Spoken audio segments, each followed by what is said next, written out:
kicking situation. It looks like Feeley and Carter Brown? yeah, they're Freddie corrected, are fighting for the kicking position. Are you any closer on that? We are, we don't play, fortunately, we don't play tomorrow and or Thursday.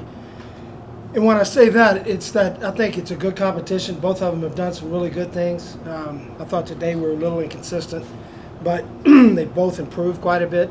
And so, we could likely have two guys doing it. And no one says you have to just have one guy in college football. So they're both keep working, and I'm really excited about where Eddie is punting the ball.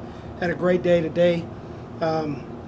Gage King has had some physical issues through the first part of camp. John Farrellman's done a really good job at snapper, and I feel good about that. We also have an offensive lineman in Joey Ramos that can snap really well, and so probably pretty solid there. Chris Carpenter, Summit Source. Shawn, Jace Feeley has improved significantly, it seemed like, from the fall. Obviously, he's got his father who maybe can help him. He's had a lot of experience helping guys. So, what do you think enabled his progress?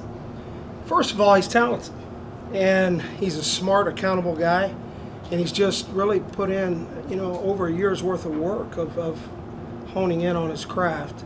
He's fine-tuned some things. He's much more efficient in his movement, and he's doing a good job. And so when you say that you might use multiple guys, do you mean that in terms of just seeing who does better in games, or somebody who kicks longer field goals and somebody who kicks shorter field goals, or anything specifically? I think both guys have the range that we're looking for in terms of being plus 50 field goal kickers, and so that's really not an issue. I think we may have to just go with the hot hand, and we'll let that play itself out. Fortunately, there's no book written on how you have to do that. We've got two good players here, and we'll just keep moving forward with both of them. Coach Michael Karras, Sideline Sports. You also, in the return game, I know seeing DJ out there but kick some punts, do you feel anybody's kind of separating themselves in that return game? I think DJ has. He's, I think, highly improved over what he was as a younger player. He's making better decisions. He's made an approach to practice, treating each repetition like it's game-like, and I've expressed to him the need to demonstrate the ability to make good decisions, and so I feel like he's done that. He is catching the ball very comfortably, and particularly with the punts, and that's always a challenge. Kickoffs are usually a little easier to catch, and he's doing a good job with that as well. And how do you feel just about the overall depth of the behind DJ with the return game? I think we've got a number of guys that are capable of doing it. Right now, at kickoff returner, we've got DJ, we've got, Daniel Nagata is a factor. Javen Jacobs was an excellent returner in high school, and he's done some good things in practice. Charles Hall has got good speed. He's shown some positive signs there. And we could even go to Elijah Badger. We've got a number of guys there. In the punt returns, I would say DJ, probably Cam Johnson has shown a very consistent ability to catch the ball and make good decisions. Javen Jacobs is also a factor there. So we've got depth in those two spots. The decision-making of DJ Taylor, he returned the ball 8 yards deep against Arizona for a touchdown, but then sometimes can't do that, and he had the UCLA thing last year. So how do you work with him on fine-tuning the decision-making?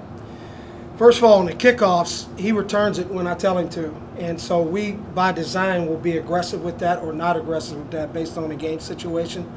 In terms of the punt returns, what happened to UCLA was a decision that he's improved on. And that's something that he knows at this point now, and having lived through that problem, that I think he's well aware of you need to make that decision quickly and stay with it. Don't second guess yourself. And I feel good about where he's at with those.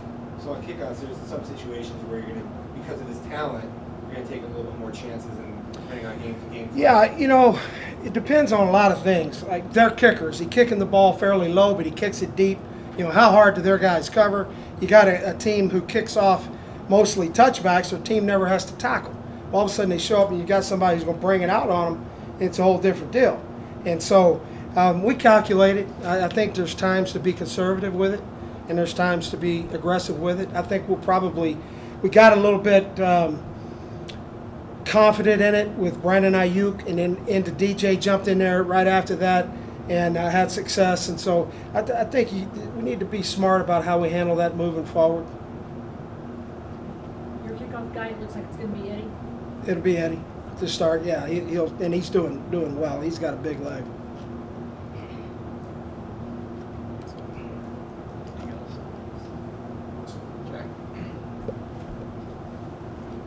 Coach Jack Loader, Devil's Digest. I think I saw you guys working on some onside kick stuff today.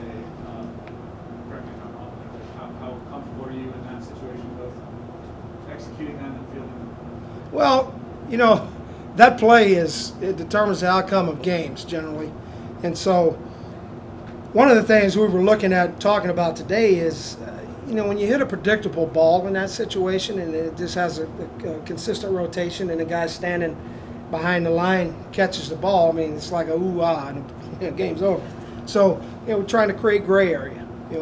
Play the play in the gray area, put the ball in the gray area where it's either decision-making by the return team or it's a tough kick to catch. So we worked, you saw practice, we worked a number of styles, and we'll have the option to do different things there.